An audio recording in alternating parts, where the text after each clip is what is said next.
November 2025.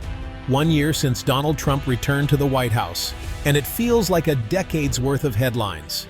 The Navy intercepts drug smuggling subs off Florida, straight out of a spy movie, but real.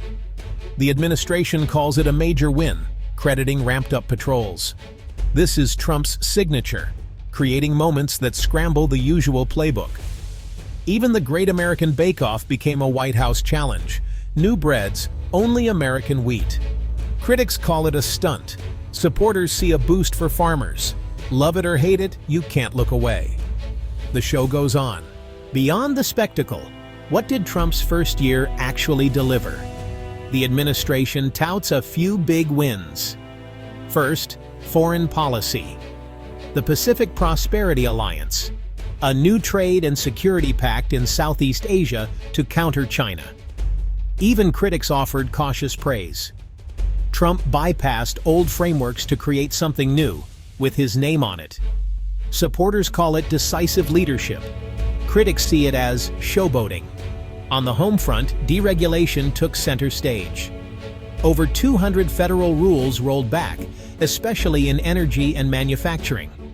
The argument less red tape means more investment and jobs. Energy companies announced new projects, which the administration points to as proof. It's a sharp reversal from Biden's focus on green regulations. For Trump's base, this is exactly what they wanted.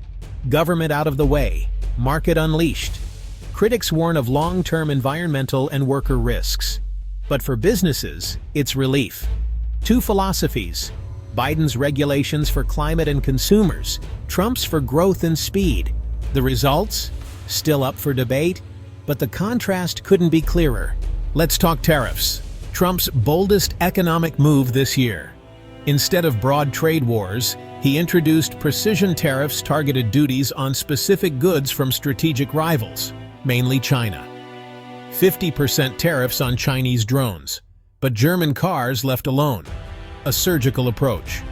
The lesson from last time: avoid hurting American consumers and farmers. The goal? Make it expensive to import high-tech goods from China, pushing companies to buy American or from allies. Domestic steel producers cheered. Electronics manufacturers scrambled to redesign supply chains. For every job protected, another sector feels the squeeze. The administration calls it short-term pain for long-term gain, reshoring critical industries for security and stability. Critics call it protectionism in disguise, warning of higher prices and possible retaliation. It's a high-stakes experiment. Can America rebuild key industries without sparking inflation or global backlash? The debate is fierce. Trump's team says it's about national security. Opponents say it's risky economics. The only certainty, it's a gamble with real consequences. The world is watching, and so are American consumers. Another headline: the American fuel rebate. Instead of lowering gas prices through tax holidays, the administration sent direct rebate checks to taxpayers, funded by precision tariffs. The message: we're taxing China to put money in your gas tank. It was simple, tangible, and wildly popular. Economists were split. Some said it would just keep demand high and fuel inflation. The administration argued it was about immediate relief for struggling families. It was a sharp contrast to the previous administration's long-term green energy focus. The rebate was a short-term fix, but politically powerful. Trump could say, "I'm fighting for you. Here's the proof." Was it the best economic policy? That's debatable, but as a political tool, it worked. It reinforced Trump's image as a president who delivers direct benefits. The big question: is this model sustainable? The most radical proposal? Overhauling the 30-year fixed-rate mortgage. The White House floated a government-backed 10-year fixed mortgage with lower rates, only for first-time buyers of new homes built with American materials. The aim: tackle housing affordability, boost construction, and promote domestic manufacturing. It's ambitious and controversial. The administration says the 30-year mortgage is outdated, trapping people in debt. A 10-year loan means faster equity and outright ownership, with lower rates as the incentive. Critics argue higher monthly payments would price out most buyers. Banks fear disruption to their business model. Supporters see a chance to break free from lifelong debt and spark a construction boom. It's classic Trump. Declare a system broken. Propose a bold alternative. The plan ties benefits to American-made homes, reinforcing the America First agenda. 3 problems, 1 policy, if it works. Congress and the market will decide if it's visionary or fantasy. Inflation. Every American feels it, and it was central to the 2024 election. Trump's strategy focus on supply, not just demand.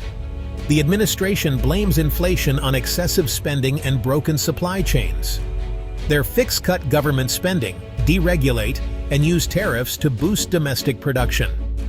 The theory, more goods, lower prices. But results aren't immediate. People want relief now, not years from now. That's where the fuel rebate comes in. Short-term help while long-term policies take root. Critics warn rebates could worsen inflation by injecting more cash into the economy. The administration is walking a tightrope: immediate relief versus long-term solutions. Inflation has started to level off, but it's still high. The White House claims victory. Opponents say it's a global trend. The jury's still out. The past year has made the economic divide between Trump and congressional Democrats crystal clear. Trump's playbook: deregulation, targeted tariffs, and boosting domestic production. Make it here.